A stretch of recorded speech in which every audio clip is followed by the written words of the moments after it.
नमस्कार। सासाराम शहर में एक बहुत बड़ी दुर्घटना सामने आई है जिसमें एक व्यक्ति की मौत हो गई है जबकि दो लोग गंभीर रूप से घायल हो गए हैं।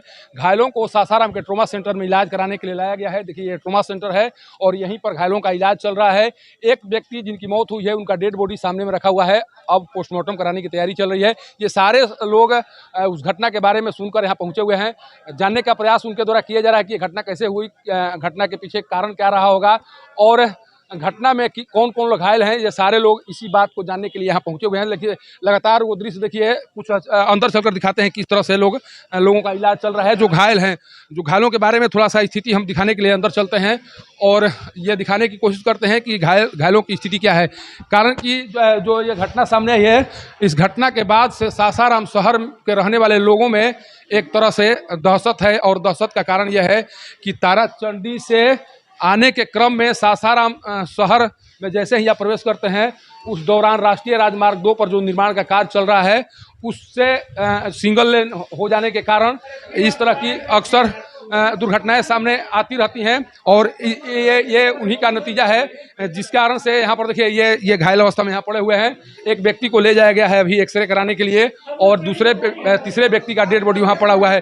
सोचिए कि किस तरह से यहाँ पर लोग पहुँचे हुए हैं और इस घटना को लेकर लोगों में कितना किस तरह से लोग एक तरह से गमगीन है। घटना के बारे में जैसे उन्हें पता चला सारे लोग सदर अस्पताल की ओर कूच कर गए और ये हमेशा ये लोगों के द्वारा जानने का प्रयास किया जा रहा है कि इस घटना के पीछे का कारण क्या रहा होगा। देखिए यहाँ पर उस घर की महिलाएं आई हुई हैं जिनके घर के व्यक्ति का एक निधन हुआ है और और लोग घायल हुए हैं। बाबू क्या हुआ है, क्या क्यों रो रही है? धक्का लगा है पापा को। पापा को? हाँ, कहाँ गए थे पापा? वो ऑटो चलाने गए थे। कहाँ से कहाँ गए थे, किधर से आ रहे थे? बुढ़न वोट लागे। क्या नाम है पापा का? केदार सिंह। घायल हैं? हाँ। देखिए ये ई रिक्शा चलाते हैं और ई रिक्शा चलाने के क्रम में ये घटना सामने ये एक कारोबारी को लेकर गए थे सामान लाने के लिए। बताया जा रहा है कि एक होटल है, समृद्धि होटल है, वहीं से एक कारोबारी थे जिनकी मौत हो गई है। वो सामान लाने के लिए गए थे और सामान लेकर वापस लौट रहे। इसी दौरान ट्रक के द्वारा ठोकर मार दी गई है और ठोकर लगने के बाद एक व्यक्ति की मौत हुई है और दो लोग गंभीर रूप से घायल हुए हैं। देखिए कुछ लोग हैं जो जिनसे हम बात कर जानने की कोशिश करते हैं। क्या हुई है, क्या यहाँ पर सारे लोग आए हुए हैं, क्या मामला है? ये एक एक्सीडेंट हो गया समृद्धि होटल के पास ताराचंडी से इधर जो है 4 लेन पर। उसमें एक आदमी डेथ कर गए हैं जो बेचू जी थे और उनके लड़का को भी चोट लग गई है जो हॉस्पिटलाइज है। और एक लखनऊ सराय के निवासी थे केदार महतो, ज़्यादा उनको चोट आई है। वो भी मौत हुई, वो कहाँ का रहने वाले? वो मोचीटोला, हमारे मोहल्ला मोचीटोला के थे। कहाँ से आ रहे थे?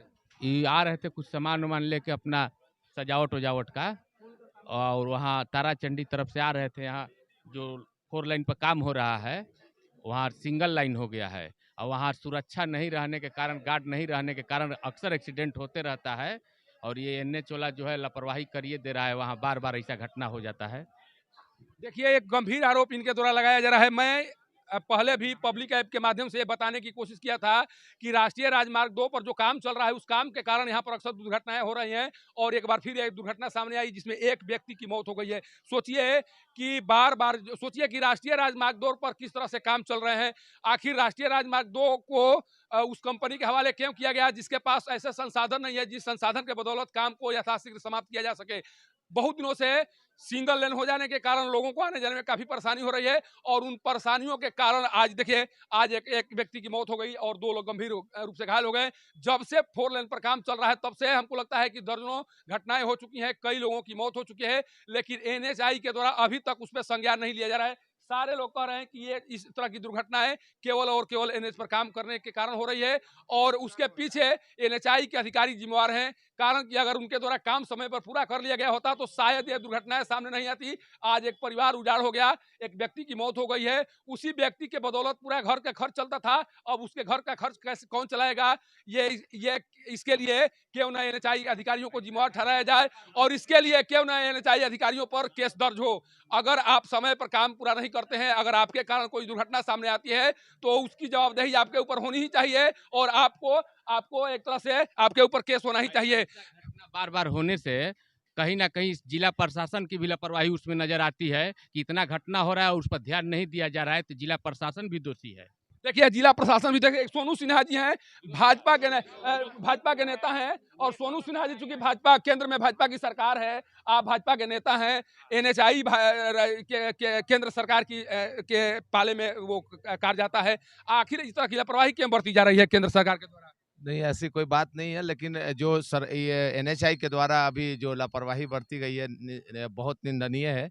इसकी मैं घोर निंदा करता हूँ और कलेक्टर से मांग करता हूँ कि ये एनएचआई के अधिकारी को तत्काल इसकी संज्ञान में ले, क्योंकि इस घटना के बाद अभी एनएचआई की एम्बुलेंस तक नहीं पहुंची है।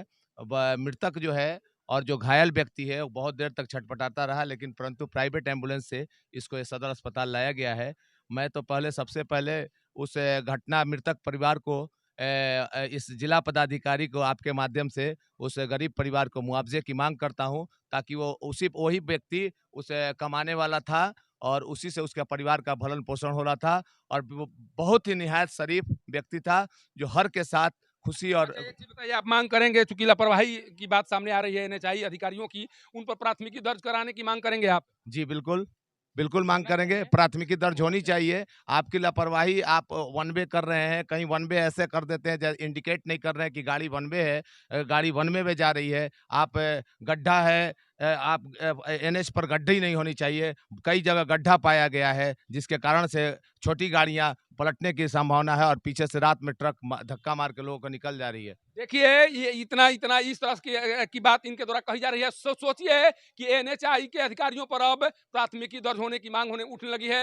अब सोचना यह होगा कि आखिर इन लोगों पर कार्रवाई क्यों ना हो। अगर कार्रवाई नहीं होगी तो ये कार्य का हवाला देते हुए हमेशा एक लेन को ये जाम रखेंगे, एक लेन को एक तरह से अवरोध उसमें उत्पन्न किया जाता रहेगा इन लोगों के द्वारा, और एक लेन के सहारे लोग जाते आते रहेंगे तो दुर्घटना होगी, और इसके लिए एनएचआई को दोषी मानकर उस पर प्राथमिकी होना ही चाहिए। ये जितने लोग आए हुए हैं सारे लोगों का एक ही कहना है कि एनएचआई के कर्मी की लापरवाही, अधिकारियों की लापरवाही के कारण ये घटना सामने आई है, और इसके लिए दोषी यही नहीं, इन लोगों के द्वारा मुआवजा की मांग की जा रही है कि आज जिस व्यक्ति की मौत हुई है वो परिवार एक तरह से उजाड़ हो गया है, उसके परिवार के खर्च को चलाने वाला अब कोई नहीं रह गया है। इसलिए कम से कम एनएचआई के जितने भी अधिकारी हैं, जो भी करता धरता है, उनके द्वारा कम से कम इस परिवार को मुआवजा तो दिया ही जाना चाहिए। नहीं तो ये आक्रोश फूटेगा, एक दिन जब आक्रोश फूटेगा तो एनएचआई का जो कार्य चल रहा है ऐसे निहंग कंपनी को मिल गया है, शायद ऐसे लोगों को दे दिया गया है जिसके पास संसाधनों का अभाव है, और इसी संसाधनों के अभाव के कारण यहाँ पर दुर्घटनाएं हो रही हैं और लगातार लोग दुर्घटनाओं का शिकार हो रहे हैं। सासाराम से पब्लिक न्यूज के लिए सत्येंद्र चौबे की रिपोर्ट।